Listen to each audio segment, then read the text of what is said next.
ఏంటన్నయ్య డల్లైపోయావు? నీకిలా లేదని బాధపడుతున్నావా? ఎలావే. లక్ష్మి రూంలోకి వెళ్లగానే తనని తీసుకురావటానికి హరి వెళ్లాడు. ఇద్దరు ఇంకా రాలేదు. సుమిత్ర అత్తయ్య కూడా కంగారుగా ఇంటికి వెళ్లిపోయింది. వీళ్ళిలా టెన్షన్ పడ్డానికి కారణం ఏమై ఉంటుంది? ఎందుకైనా మంచిది ఒకసారి ఈ విషయం అమ్మతో చెప్పాలి. అమ్మా, నువ్వొకటి అబ్జర్వ్ చేశావా? ఏంటది? సుమిత్ర అత్తయ్య వాళ్ళు చాలా కంగారుగా ఇంటికి వెళ్లారు. నాకు కూడా ఒక మాట అయినా చెప్పకుండా వెళ్ళిపోయారు. అంత కంగారుగా వెళ్లాల్సిన అవసరం ఏముందో నాకు అర్థం కావడం లేదమ్మా. కరెక్టేనే.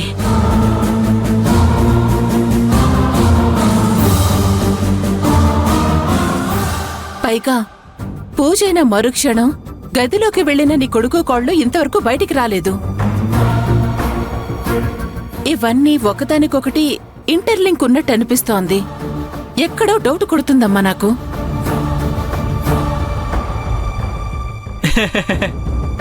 అరే ఏంటి త్రిపురక్క, ఎలాంటి క్వశ్చన్ చేసావో తెలుసా?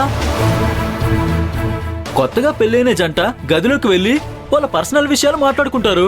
ఇద్దరు చిలక గోరింకల్లాగా అన్యోన్యంగా ఉన్నారని ఆనందించాల్సింది పోయి అనుమానిస్తావేంటక్క?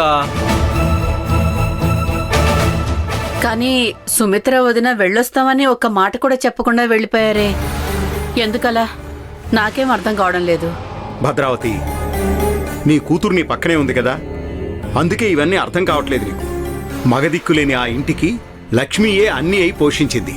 అలాంటి కన్న కూతుర్ని అత్తింట్లో వదిలేసి వెళ్ళిపోతుంటే ఆ మాత్రం బాధ ఉండదా చెప్పు? అమ్మా, అది... అమ్మా త్రిపుర, నువ్వు ఇంట్లో పని చేయకపోయినా పర్లేదు, గొడవలు మాత్రం తీసుకురాకు.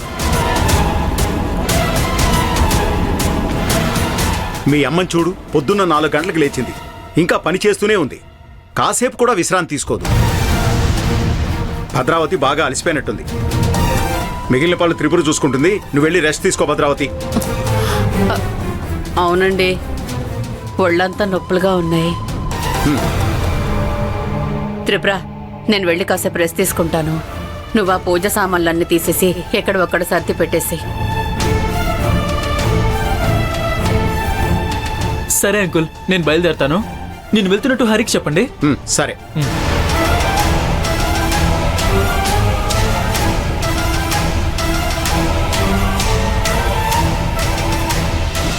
మామయ్య, త్వరగా ఉదేసి అత్తేని తీసుకుని వచ్చేయ్.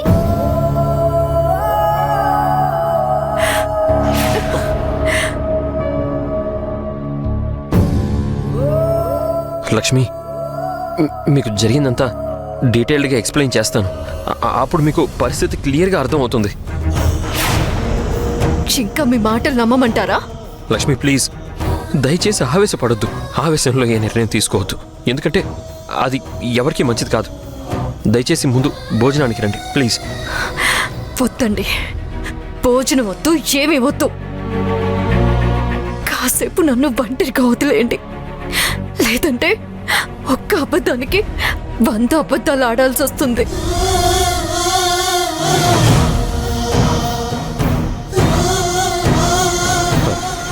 అది కాదు లక్ష్మి.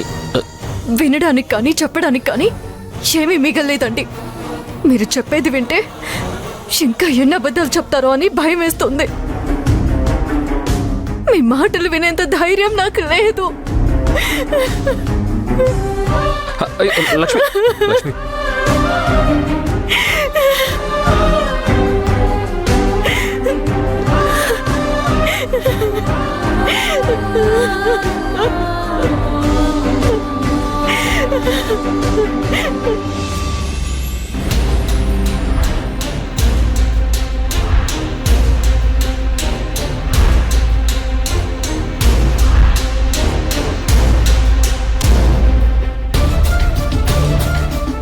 ఇంకా హరి కిందకి రాలేదు.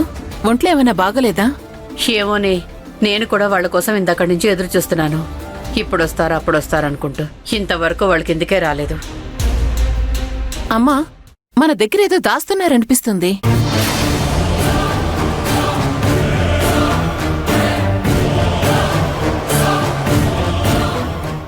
అవునే, నేను కూడా గమనించాను. ఏదోలే వాళ్ళిద్దరి మధ్య చిన్న గొడవ ఉంటుందిలే అనుకున్నాను. ఒకవేళ భర్తతో కాకపోయినా వాళ్ళమ్మతో అయినా సరిగ్గా మాట్లాడాలి కదమ్మా, అది కూడా జరగలేదు. నువ్వు చెప్పింది నిజమేనే, నాకు కూడా అదే అనిపిస్తుంది. ఆ, సరిపోయారిద్దరు. ఏదో కొత్త జంట, వాళ్ళ మధ్య గిల్లి కజ్జాలుంటాయి. వాళ్ళ మానాన్న వాళ్ళని వదిలేయకుండా ఏంటి ఏదేదో మాట్లాడుతున్నారు? మీకేం తెలియదులే నాన్న, మీరెవరికే ఉండండి. కరెక్ట్ గా చెప్పావు త్రిపుర. అవునవును, నాకేం తెలియదన్నమాట.